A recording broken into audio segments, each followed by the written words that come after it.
What is up? Welcome back to another video. It is Monday, so it's news day. Let's get into it. Got two things I want to talk about, but before we do that, I want to give a quick shout out to the members of the channel. Their names are right here. When you join the channel, join the Bronco Buddies, like these names have. You get exclusive access to videos, early access to other videos, and you get other perks such as this wonderful shout out and, of course, the holiday letter mailing list. So if you join the channel between now and like the beginning of December, send me an email with your address. I will add you to my list to personally write out a holiday letter to. Yeah, it'll be great fun for everybody involved. Other perks you get is video that is for the members only, and that is my very favorite baking recipe, or one of them at the very least. The weather's kind of cooling down up here, so it's a little bit more feasible to use my oven, ergo more baking videos, ergo recipes sharing with the members. So if for whatever reason you want to hear more of me talking and want to hear me talking about baking, which is a subject I know something about, then feel free to join the channel. If not, like the video if you enjoy it, subscribe to the channel. Every little bit helps and I appreciate the support. So moving on to the two topics that I have today. One is a little bit older. It's from the 15th of October, so I'm a little bit late to the party here, but it is titled The Best Collection Ever. And what it is kind of selling a bunch of cameras. 420 to be exact. And now they are not your average run-of-the-mill Joe Schmo kind of cameras. We're talking about some incredibly unique and special cameras. Gold Leicas, gold plated Contaxes, gold other things, a Kodak Instamatic 500, two of them actually. And it's all in New Zealand, if I'm reading it correctly. So you can check out the link down below and go through the list, see if there's anything that pops out as like, wow, I want that. It's some really premium stuff. Disclosure to that, pretty premium pricing as well. I'm kind of thumbing through some of these. I don't really deal too much in the world of the elite in terms of like film cameras. I'm like, bottom feeder, KEH, price ascending kind of guy myself. eBay for parts repair kind of guy, if you know what I mean. So a lot of this, it doesn't really appeal to me, but if for whatever reason you're like, man, I really want to spend, I don't know, $1,200 on a camera, then they've got what you're looking for here. There is the issue of the Kodak Instamatic 500, which I believe is, but they were going for like $80. I thought that was a little bit high. I ended up checking the price and it's about accurate to they're like in the $40 range, but the Instamatic series, I think most, if not all of them, are 126 cameras, which is a 35mm cartridge. Film photography project reproduces 126 film, but just word to the wise, Instamatic cameras, plastic optics, very low quality. If you want to buy one, by all means, might not be worth $80, maybe more worth like $20 or $30, but the rest of the stuff on here is pretty decent. There's an Olympus Trip 35 here for $100, but again, this is all shipping from New Zealand, presumably. And they have a whole host of information about that on the site, so check it out if you want to or don't. Just thought it was interesting enough to share. There is a trend on the internet, and I am also prone to this because when things like the Rolly 35 AF and the Pentax 17 were coming out, any kind of video you made with like new camera rumor, film camera new, film camera good new, all of those were performing really well. So I, as is most of my peers, made a lot of videos with those taglines to be like, yeah, make me money video. Pros and cons to that. The con immediate to me is that like, I don't really care about those videos too much. Like I find it interesting to speculate and talk about stuff, but like at the end of the day, it's just like, I'm reading a thing and then I'm like, here's my thoughts. It's just not very fun. So I could sit here and talk about how Jeff Bridges is coming out with a new Widelux camera next year, but okay. Okay, great, super. Like, I don't know. Allegedly that's happening. There's a whole thing about it. There's a bunch of videos and people talking about it. I don't know. Maybe, if push comes to shove, I'll talk about it. But it's just, what am I going to say that's any different than what everyone else has said reading off of the thing? So I thought instead what I would do, instead of looking forward to future film cameras that may or might not happen, I would take this opportunity to look back to the past. 5 and/or 6 cameras that I thought were pretty interesting and maybe worth talking about, that you could kind of enjoy hearing about and/or look into buying yourself if you so choose. Now, the few rules that I self-imposed to this whole process were, I didn't want to talk about any cameras that I usually talk about, any brands that I usually talk about. I'm usually kind of a, meat and potatoes, Pentax, Nikon, Canon, Minolta, Olympus kind of guy. So I thought, what if I branched out from that completely, talked about brands that you might not know of, or if you do, you've been probably in the comments asking why don't I talk about these things. The other thing is, these aren't really cameras that I'm that interested in purchasing, and nor am I recommending that you purchase them. I'm just talking about them because of reasons I'll get into, whether I find the process in which they operate interesting, the form factor interesting. This is not a rating video. This is not teaking them. This is not me. It's just like, check this out. It's cool, right? And you can disagree. And if you do so, I encourage you to comment your disagreement or your agreement down below. Let me know if there are any cameras I missed out on. Help me out. I'd love to do more of these videos because there's a whole host of historical cameras that are worth getting into. And this is just me trying to scratch at the surface. So Jeff Bridges might be making a new Widelux, but I'm out here making a video about old cameras from failed companies. So cool. To begin with our failed companies and old cameras, we have the Koroll Bencini 24S. Now this camera popped up on my radar because somebody posted a picture of it on Instagram, and they were kind enough to actually put what the camera was, so I didn't have to use context clues to Google it and find out what the model was and go from there. They actually just said what it was. The interesting thing about the Bencini 24S is that it is a 120 camera, but it shoots a interesting format of 120, half frame.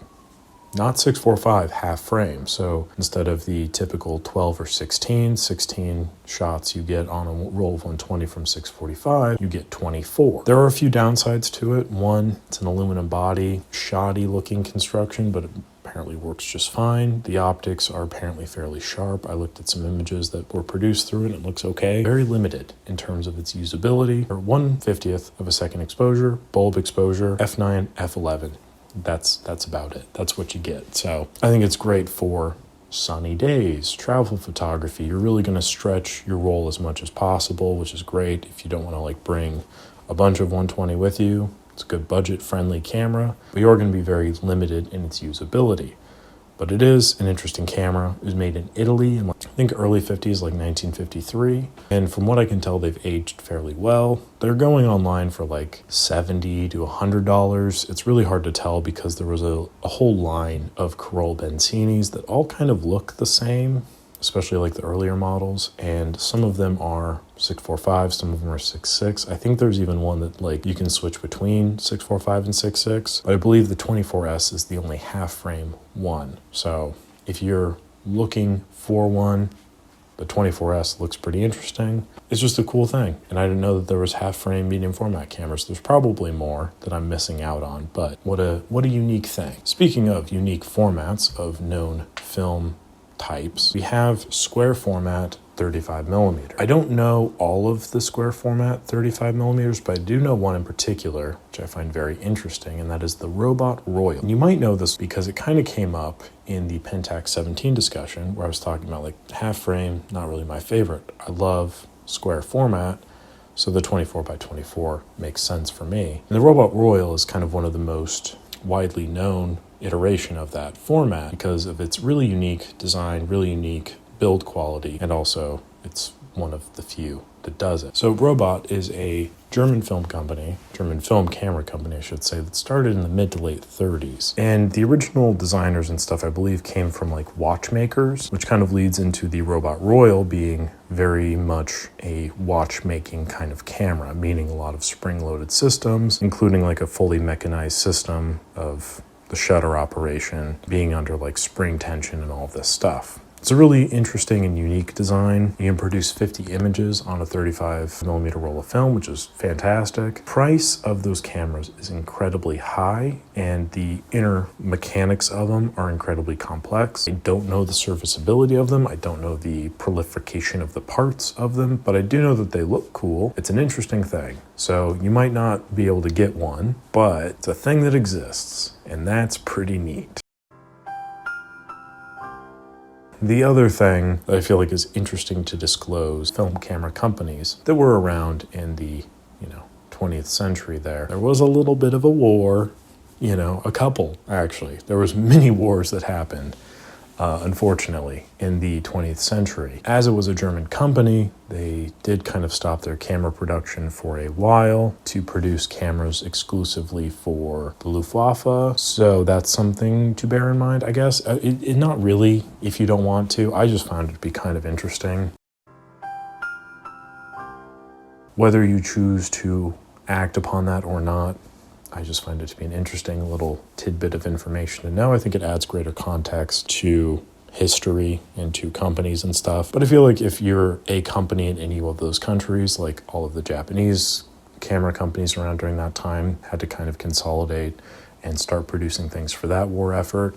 American companies did the same. I think it's just kind of a fact of the matter, but it is interesting to kind of look back to, I think. Moving on to the Americans, we have the Univex Mercury II, which is a post-war camera. I believe it came out in like 1948. And I'm talking about the Univex Mercury II because I think it is the first of the Mercury system of cameras that actually take the 35mm cassette, which is kind of the standard rolls that we have now. Earlier iterations, I think, had like weird type of film that is no longer made anymore. But the Mercury II does 35mm, and it is a half-frame camera. The reason I'm talking about this one is because it looks very strange. There's a giant hump on it, very similar to like a camel, or a rising sun, or a setting sun over the horizon. The reason that hump exists is actually because this camera utilizes a disc shutter, serves as the housing for the shutter, as well as a very unique design feature, which is why I'm kind of talking about it now. The disc shutter, interestingly enough, also helps the camera achieve a much higher shutter speed to many of its contemporaries of the time,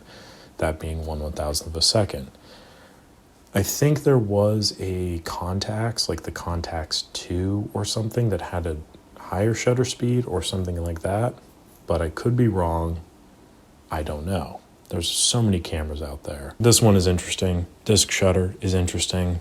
The other interesting element to it is that all of the functions, all of the features, all of the things, the controls, the advance, the rewind, shutter speed selection, focus, I think that's it. They're all located on the front of the camera as opposed to like the top or the bottom. It's just all on the front.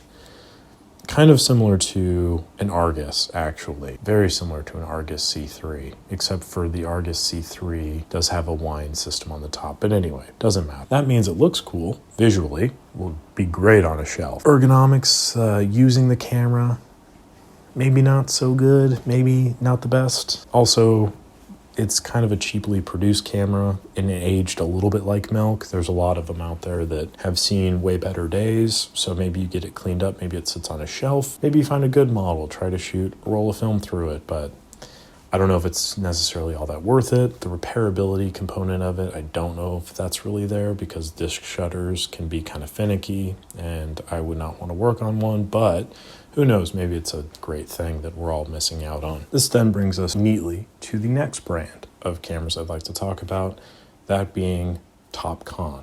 Now, Topcon is kind of interesting for three reasons. One, for the longest time, I thought it was like, it's kind of similar to the Praktica, Zorkis, Fed cameras, like Soviet-era cameras. And I think I thought that because when I was working at the warehouse, the Topcon and the Prakticas were like mostly put together in like the same bin because they weren't like the five, notable brands, sellable brands, all this stuff. So that's on me for not knowing that sooner. I've learned, I've changed my ways. I'm talking about it now. Please forgive me. Many people have asked me to talk about Topcon in the past. Again, speaking back to my inexperience of the brand, I didn't really feel it as like my place to talk about it because I know nothing about it. But I would like to change that because they seem like pretty decent cameras. And 3, that opinion has greatly been informed by a customer at the shop who pretty much only had Topcons and sung its praises from here to here or wherever, whatever distance. He was a big fan. I thought that was kind of interesting. I thought that was maybe worth talking about. In the Topcon in particular I want to touch on is the Super D. This model was released in like the 1960s. It was kind of a later stage of the Topcon lineup. The reason I'm talking about the Super D is because the name is great. It's a great name. Super D, are you kidding me? That's hilarious. Secondly, from what I can tell on the internet, everything on there is true. As you know, the Super D beat out the Nikon F for a military contract as like the US Navy's camera of choice. And it was because of the robust reliability of the system and all sorts of other reasons. Another thing that's kind of cool is Topcon was the first 35mm SLR system to use TTL through the lens metering, which was then followed up by the Spotmatic series of cameras, the Nichromat FTN, and then the Nikon Photomic or Photomic, whatever, doesn't matter what it's called. The Super D is again mechanical, as I mentioned. It has a shorter advanced travel from 180 degrees to 135. Again, according to the internet, I have very little experience with this camera, but it looks nice. It looks very similar to the Minolta SRT series, very big, very robust, very mechanical and reliable. They're heavy. Better built quality materials, and I think that definitely shows in the price because oh mama, have these held on to their value. I'm looking on eBay right now and they're selling for decent amounts of money, like in that $100 range plus, which is great. Like really holds on to their value. Overall, can be used as a very good investment piece. The Bestseller Topcon were the Topcons that were imported to America. Bestseller is a company that still exists. I think they make copy stands and stuff like that. I might talk more about Topcons in the future, but for now I just kind of wanted to briefly touch on them because they do have some good systems. They've got some interesting cameras and a very interesting history. And the company itself seems to have kind of like shot up and then quickly burnt out. Flash in the pan kind of thing, but obviously over the course of like a couple of decades. So not really much a flash of a pan, but I digress. The next camera that I want to get into is one I don't know as much about, but I did think it looked kind of cool. And that is the Revue 35cc. The Revue 35cc I don't know much about, but it is a reskin version of the Chinon Belami or Belima or Belemic, I don't know. The reason I want to talk about it is it's a small pocketable camera, very similar to something like a Olympus XA or XA2, has the zone focusing. They've been compared in the past on the internet, so this is not a new novel statement from me, but they do look interesting. A little bit more expensive, like in that $75 to $100 range. I guess that's not really that expensive. I don't know what XAs are going for now. But the interesting thing is it has little barn doors, very similar to the Voigtlander that has it. The Voigtlander that has like the doors that open up and like the long advance thing. I'll put a picture of it here. They're very interesting cameras. The barn doors are cool. Not super practical, but this is something that I feel like you can just put in your pocket. It looks like it's pretty cheaply made, like very low quality materials were put into making it. But at the end of the day, they're priced kind of accordingly now. I don't know if they work very well. There probably is a whole host of issues, but it looks cool and it's like a fun little toy camera. And that brings us very neatly to the final camera. A very interesting camera, the Ansco Autoset. So the Ansco Autoset, so far as I understand, was the first 35mm camera to go into space. Ansco Autoset. I don't remember the name of the astronaut who brought it into space, but from what I read very briefly last night, he bought it at a drugstore and then NASA fitted it to work for his spacesuit. But the Ansco Autoset is basically, it's like a Yashica Lynx or the Electro or the older Canonet series, the Minolta Himatic. It's just a large fixed lens rangefinder system. I believe Ansco, because Ansco later became Gaff, but Ansco and Minolta actually teamed up to make this system or something like that. There's a whole history there, but ultimately it's a very cool camera. And they sit right at about that like $30 to $50 range, which is fascinating. I'm sure that there's a whole host of issues with them. Again, with the shutters probably not working super well. The advance probably feels terrible. And the shutter itself probably sounds like a squishy fart, you know, like one of those things, like when you're walking through the mud and your foot sinks in a little bit further than you want to and the air kind of releases. That's kind of what it's going to sound like. If you want to get a camera that's been to space, that's probably the cheapest camera that you're going to find. Hasselblads obviously have gone to space and all that stuff. That's great. But if you can find a Hasselblad for $30, you're a liar. And where did you find it? Being the first 35mm camera to go into space when the astronaut just bought it at a drugstore. And it is a camera, if you go off the manual that's online, this is a camera for like moms, for aunts, for uncles, for dads, going on vacation. This is for kids. This is just a fun thing. It's just a fun, cheap consumer camera. I love those things. I talk about them all the time. But the argument that I make is that you don't need to get the Hasselblads of the world. You don't need to get the Leica R3s that are $4,300 from the New Zealand website. You can just go get an Ansco Autoset and take pictures in space if you want to. Obviously, NASA had to help him out to make sure, you know, he could use it with his big gloves and stuff. But the general point is, film cameras, doesn't matter the hardware, it matters the user. It matters like what your experience is, like what your comfortability with the system is. Obviously, it'd be great if the camera works. And if you're shooting with good film, that also helps.